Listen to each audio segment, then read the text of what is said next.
दरोगा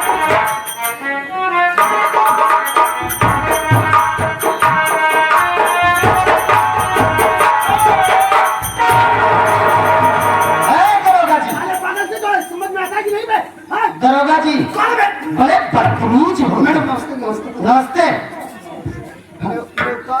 कहिए मैडम।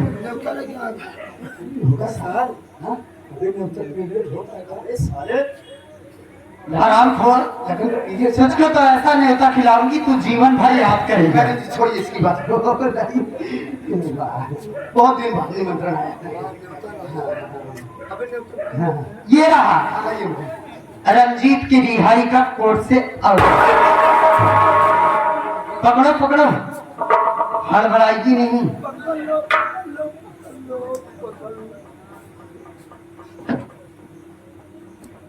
और ये रहा राजेश की रिहाई का कोर्ट से ऑर्डर।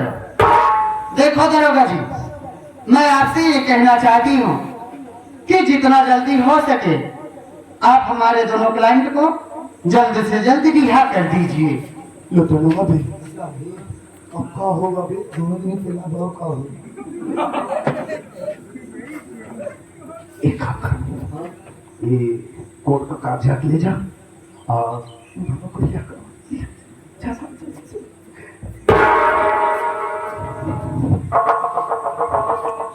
आप बैठिए मैडम। बैठिए।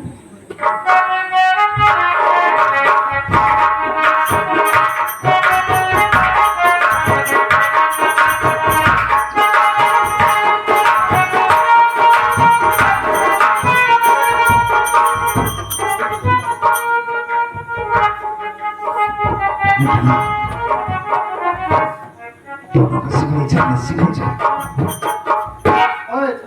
करो।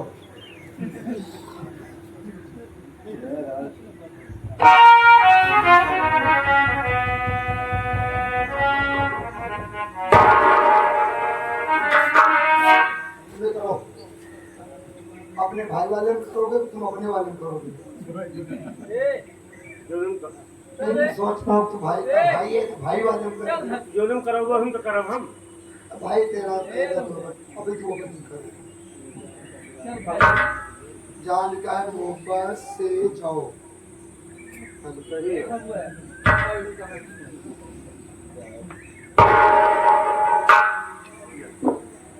पहले तो पढ़ना फाड़ डालूंगा लकड़ी के कदम से पढ़ाई क्या तो।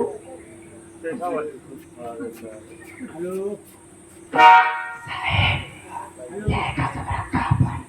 हम जाते नहीं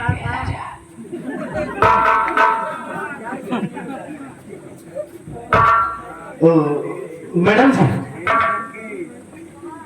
बोलिए दरोगा जी। देखिए मैडम, कोर्ट के आर्डर के अनुसार आपके दोनों क्लाइंट जेल से बाइज्जत रिहा हो चुके। मैडम जी इस वक्त मैं ड्यूटी पर हूँ। हाँ और मेरी तबीयत भी ठीक नहीं है, मैं चलना चाहता हूँ मैडम। ठीक है दरोगा जी, आप जाइए अपनी ड्यूटी निभाइए और अपना अच्छी तरह से इलाज करवा लेना, वरना आप एक न एक दिन मर जाओगे। हाँ मैडम आप बिल्कुल ठीक कहती हैं। ठीक है नमस्ते।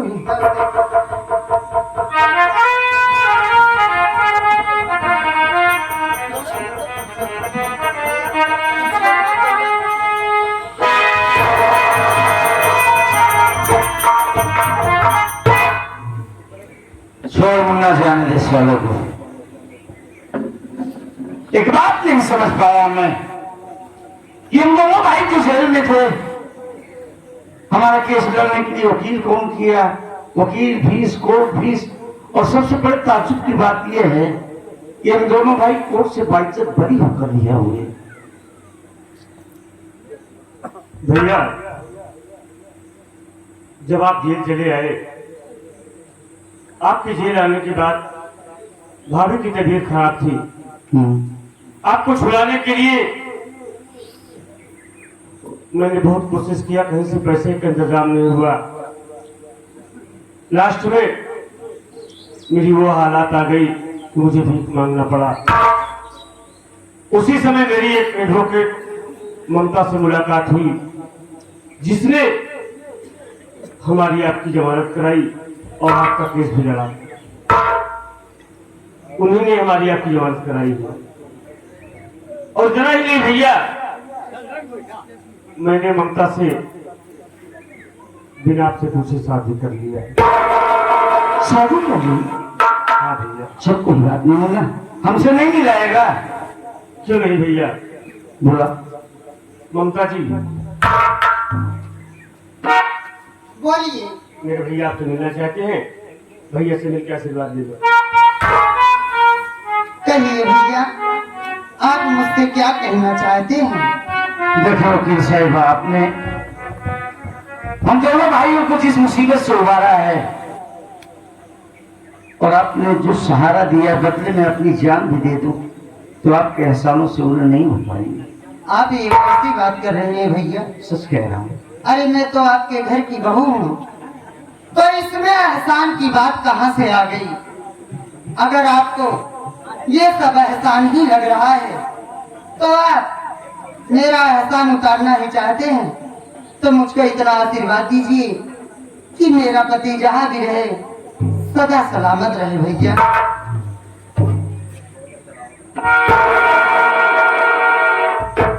सदा सुहागन रहो, दूधो ना हो पूतो फलो, मालिक की जोड़े को क़यामत तक खुशहाल और आबाद रखे। ए मुन्ना। हाँ भैया। चल पहले घर चलते हैं, घर का समाचार देखते हैं कैसे है सब। हाँ भैया, हम तो घर चलेंगे ही, लेकिन मैं सोच रहा हूँ कि अपने साथ ममता को भी ले चले। चल ठीक, आओ। आओ ममता।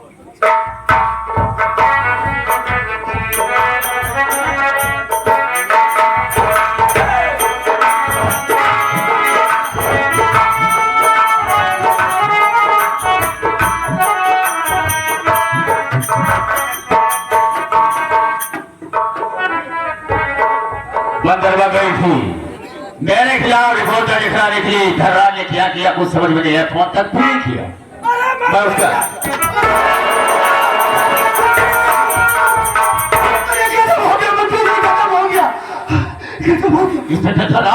बहुत घबराया हुआ है, बात क्या है? क्या हुआ? क्या हुआ तुझे? अरे तुम पागल हो गया है, हुआ क्या है? जैसे इसकी सफाई हो रही है और इतनी तेजी से भगा रहा है, कुर्सी वगैरह कुछ नहीं देख रहा है। क्या हो गया? हुआ क्या? अरे आप अच्छी तरीके से जानते हैं कि ममता, आपकी बहन ममता रंजीत और राजेश का केस लड़ रही थी ना? हाँ, ये तो मैं अच्छी तरह से जानता हूँ। अरे आपकी बहन ममता उन दोनों का केस जीत गई और वो लोग कोर्ट के ऑर्डर के अनुसार जेल से बाइज्जत रिहा हो गए। अब क्या होगा मंत्री जी? एक काम कीजिए, आप मेरा इस बलरामपुर थाने से किसी दूसरे थाने में ट्रांसफर करवा दीजिए। इसमें क्या खराब? तेरा दिमाग तो नहीं खराब हो गया है? उन लोगों के कैसे तू भगा जा रहा है, यहाँ क्या करवा रहा है? हम है तेरे साथ में, कुछ नहीं होगा। इंस्पेक्टर खराब, वो ममता जो है मेरे रास्ते का कांटा बन चुकी है, मेरी दुश्मन हो गई है। वो निकाल करके फेंक दो उस कांटे को और रास्ते के रोड़े को कुचल दो। नहीं समझा? सुनो मेरी बात को।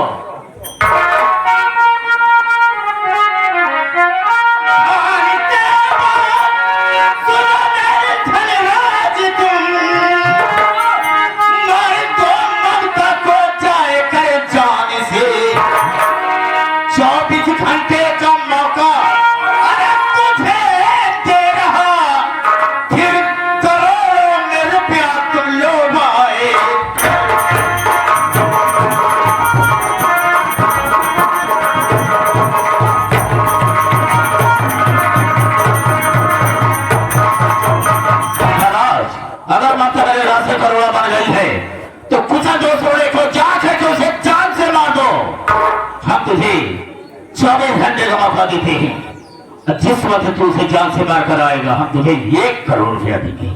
1 करोड़? मेरे रास्ते से उसे हटा दो हमेशा हमेशा के लिए।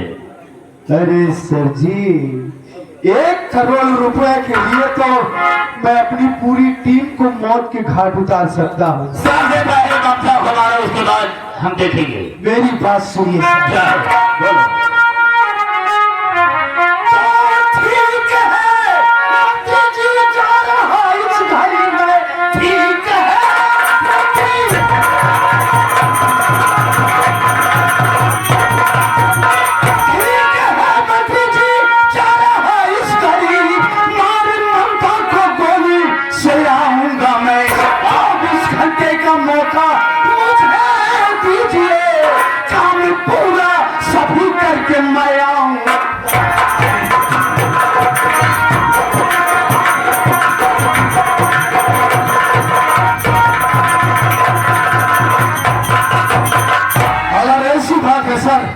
तो मैं इसी वक्त जा रहा हूँ और आपकी बहन ममता को जान से मार दूंगा, लेकिन एक बात का ख्याल रहे।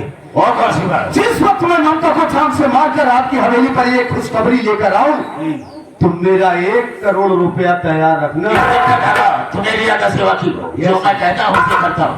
तो जिस वक्त मार आएगा तुझे तुरंत 1 करोड़ रुपया दे दो। ओके सर, तो मैं इसी वक्त जाता हूँ। ठीक है। ठीक है, चलो।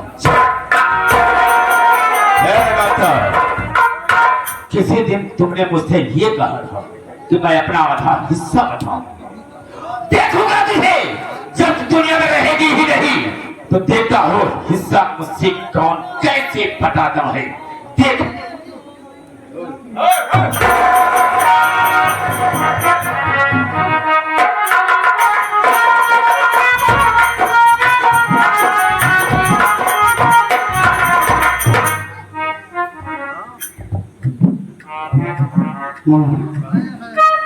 घर तो ताला लगा है, न तेरी भाभी दिखाई दे रही है, न बच्चा, सब कहाँ गया? ये तो मेरे समझ नहीं आ रहा है। हो सकता है भाभी अकेली बैठी बैठी उभरी होगी, किसी की यहाँ बातें करने चली गई होगी। आवाज लगा। आवाज देता हूँ, भाभी मेरी आवाज सुनी भी दौड़ कर आएगी। हाँ। अरे भाभी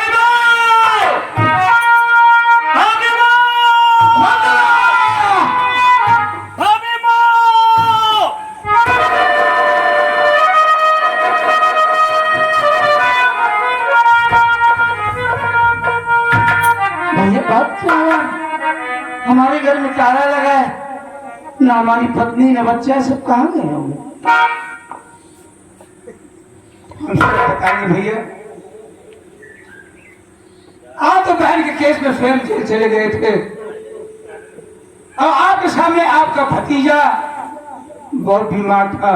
हाँ भैया, आपने वादा किया था कि भाभी मैं जा रहा हूँ, कहीं न कहीं से पैसे का इंतजाम करके आऊंगा, अपने बेटे की इलाज कराऊंगा।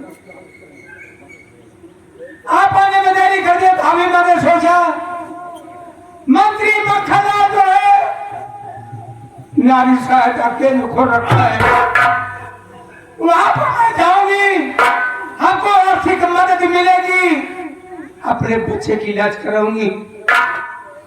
लेकिन ऐसे नहीं हुआ।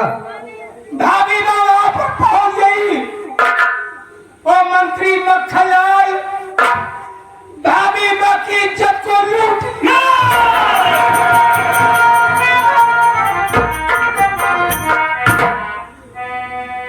इज्जत लूटने के बाद आपका बेटा यानी आपका भतीजा दुधमुहा बच्चे जो कि दुनिया में नहीं देख पाया था, और हरामखोर मंत्री मक्खनलाल अपने पैरों से कुचल कुचल के मार डाला। कुत्ते की औरत नारी सहायता के छोड़ रखा है कमीने, इसी आड़ में गरीब अबलाओं की इज्जत से कहता है साले तुझे टुकड़ा टुकड़ा कर देंगे, तुझे जिंदा नहीं छोड़ेंगे साले, जिंदा नहीं छोड़ेंगे। बच्चा मर गया। भाभी मैंने सोचा कि मैं चली जाऊं बलरामपुर थाने, मंत्री खिलाफ मैं रिपोर्ट लिखा दूंगी। मरे हुए बच्चे को गोदी में लेकर लखड़ाते हुए थाने पहुंच गई, जहां पर इंस्पेक्टर ध्यानलाल मौजूद था। भाभी मगली रहने लगी कि साहब मेरी रिपोर्ट दर्ज कीजिए, लेकिन ऐसा नहीं हुआ। ध्यानलाल भाभी माँ को लगा मारने, मार मार करके थाने से भगा दिया। अब हमें कुछ नहीं पता है इस वक्त भाभी बच्चे को लेकर कहां भटकती होगी, हमें कुछ मालूम बात नहीं है।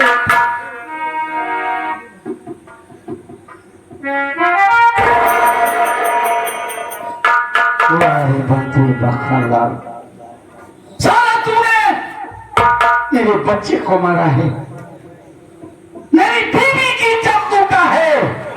हम साले तुझे टुकड़े टुकड़े न काटे तो हमारी माता का दूध हराम। ए मुन्ना देख, रोने और अफसोस करने से कुछ नहीं होगा। चल इसी वक्त हम चलेंगे चंबल और निकाल देंगे सालों की हस्ती को, उजाड़ देंगे, एक एक को जिंदा नहीं छोड़ेंगे। नहीं भैया, ये चंबल जाने का वक्त नहीं है। अगर हम चंबल जाएंगे तो चंबल बहुत दूर है। हम लोग इसी वक्त उस मंत्री मक्खनलाल साले से मिलेंगे